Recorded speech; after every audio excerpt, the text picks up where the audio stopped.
Alright guys, hey, Mr. Tim here, and I've got some gameplay on launch. And I'm not going to be talking about that today. I'm actually going to be talking about a story.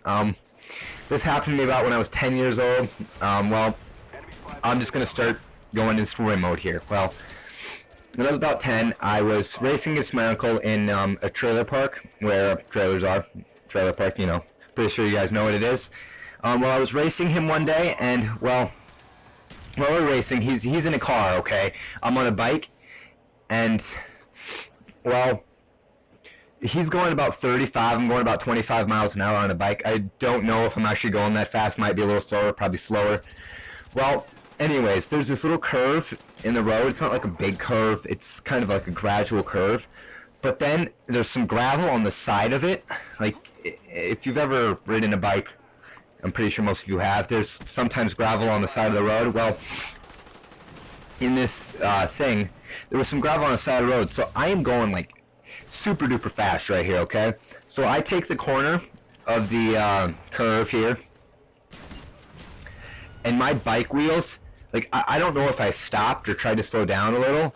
I don't really remember what happened exactly, but there's a curve, okay, and my bike wheels come off from underneath me, and I'm like, damn it, and I fall, and on my arm, I seriously, how would I describe this?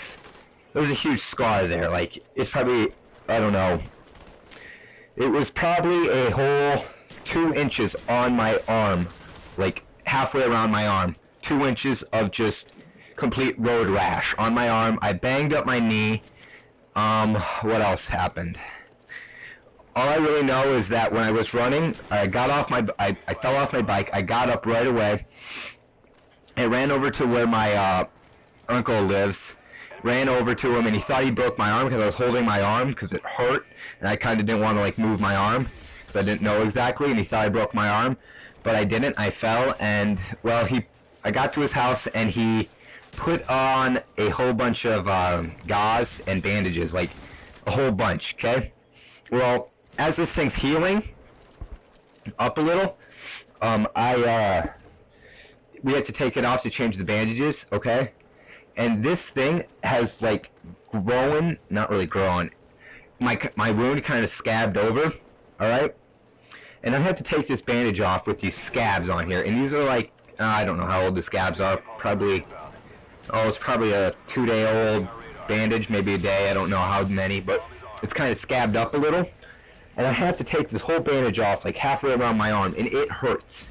Like, and it took me probably, and I'm 10, you gotta remember this, I'm 10. And it took me probably, oh, let me think, I don't know, 3 hours to get the whole bandage off my arm. 3 hours. Yeah, that's a pretty long time. I think that's a long time. I don't know if you do. If you have any stories like this or any longer times than taking off bandages, please tell me. Well, that's what happened there, and I still have the scar from 6 years later. I'm 16. I still have the scar, which is pretty cool. I like the scar. It reminds me never to do that again. I think I have time for another story. Well, yeah, I think I do. Well, this is another story. I got hurt again here. Well, I was actually, in this story, I was, I think, 3rd grade or 2nd grade. And this is pretty stupid for a 2nd grader or 3rd grader, but me and my friend that doesn't live next to me anymore used to, we were playing football in his house, in the smallest place you could find. It's probably not even 10 feet of space. Playing football next to a TV. And this TV's on a stand with really sharp edges, alright? Like, extremely sharp edges, okay? And we're playing, and while we're playing this game, we're, like, running the football back and forth. Like, I'd take the football and I'd try to run it before he could tackle me or two-hand touch me. I don't remember exactly. And we'd keep doing this. But then all of a sudden, we're playing, and I have the ball. I'm almost at the little touchdown place, and he comes in and, like, tackles me, alright? This is, like, extreme tackle. And he pushes me into the corner of the, stand that the TV's on, and then, like, and my head hits it, like, my top of my head hits it, and then, and I'm crying, dude. If you've ever cracked open your head, it hurts, okay? and I feel up there and look at my hand, and there's a whole bunch of blood on it. So I seriously don't take any time. I don't stay there. I run home. All right, and then my mom calls the place where that asshole just stole my kill. I got really mad at him, by the way. My mom calls the doctor place, and she calls it that we have to put a cold rag on my head. I think it's a cold rag that you have to put on your head when you do something like this to your head. And then we go to the hospital. I think I get 6 to 7 or 8 stitches in my head. I think that's how many. Let me think. It might have been 10. I don't think it was 10. I don't think it was that many. I think it was 6 or 7. But I didn't faint. I'm amazed I actually didn't faint or black out or anything like that. But then later on that week, or that day,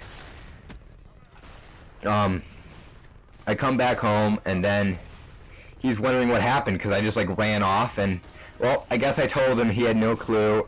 His mom's like, dude, why didn't you come and talk to us? And I'm like, you kidding me, dude? I didn't want to do that.